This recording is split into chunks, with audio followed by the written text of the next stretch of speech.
અને હવે કરીશું બુલેટિનની શરૂઆત કરીશું આરોગ્ય મંત્રીની ગંભીર મુલાકાત ગંભીરા બ્રિજની અને ગંભીરા બ્રિજમાં ઘાયલ થયેલા ઘાયલોની જે મુલાકાત લીધી એ જ ખબરથી કરીશું શરૂઆત। વડોદરા આણંદ વચ્ચે આવેલો ગંભીરા બ્રિજ 19મી જુલાઈએ તૂટી પડ્યો અને 20 લોકોના જીવ ગુમાવી ચૂક્યા છે આખી ઘટનામાં। ત્યારે વિકસિત ગુજરાતમાં થયેલા આ બ્રિજ દુર્ઘટનાએ રોડ એન્ડ બિલ્ડિંગ વિભાગમાં ચાલતી લાલિયાવાડી પણ ખુલ્લી પાડી દીધી।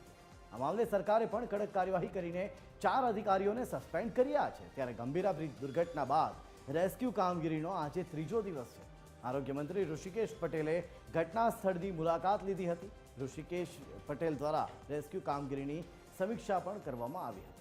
ઋષિકેશ પટેલે હોસ્પિટલમાં ઘાયલોની મુલાકાત લઈ તેઓના ખબર અંતર પણ પૂછ્યા હતા। ત્યારે ઋષિકેશ પટેલે કહ્યું કે સરકારી તંત્ર અને સ્થાનિક લોકોની મદદથી બચાવ કામગીરી ખૂબ જ સફળ રહી। હું નજીકના વિસ્તારોના યુવાનોનો આભાર માનું છું કે જેમણે માહિતી મળતા જ પીડિતોની મદદ માટે તાત્કાલિક કાર્યવાહી શરૂ કરી। બધા ટ્રકો બહાર કાઢવામાં આવ્યા છે, તમામ જરૂરી પગલાં લઈ લેવામાં આવ્યા છે અને આ દુર્ઘટનાનો રિપોર્ટ 30 દિવસમાં બહાર આવશે। વધુમાં શું કહ્યું સાંભળીએ। પરંતુ જ્યારે અહીંયા રેસ્ક્યુ કામ ચાલતું હોય, બચાવની કામગીરી ચાલતી હોય ને કોઈ પણ મંત્રી કે કોઈ વીઆઈપી આવે એટલે વ્યવસ્થા અને ઘણા બધા પ્રશ્નો થતા હોય છે।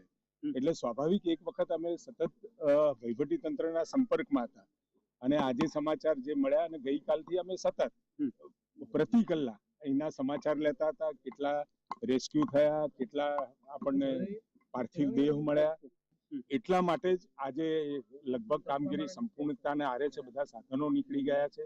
એક જે ગડર પડી છે એ ગડરના નીચે એક મૃતદેહ દેખાઈ રહ્યો છે, પરંતુ એ ગડરને કાઢવાનું કામ અને એમાંથી એ બોડીને રેસ્ક્યુ કરવાનું કામગીરી એ ચાલી રહી છે। કે વિડીયો છે કે લેખિત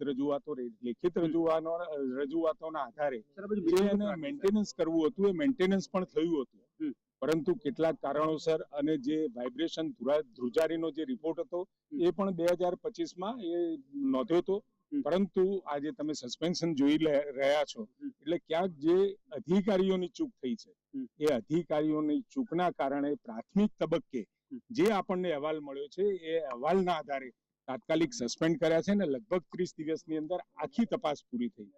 એટલે એકંદરે ત્રણ અત્યારે સ્ટેબલ છે। કોઈ એવો એમની સાથે વાતચીત કરી છે ને વાતચીતમાં પણ એ સ્ટેબલ હોવાનું માનવું પડે છે। ડોક્ટર સાથે પણ વાત કરતા, સુપ્રિન્ટેન્ડન્ટ સાથે અને ડોક્ટર જે એમની સારવાર કરે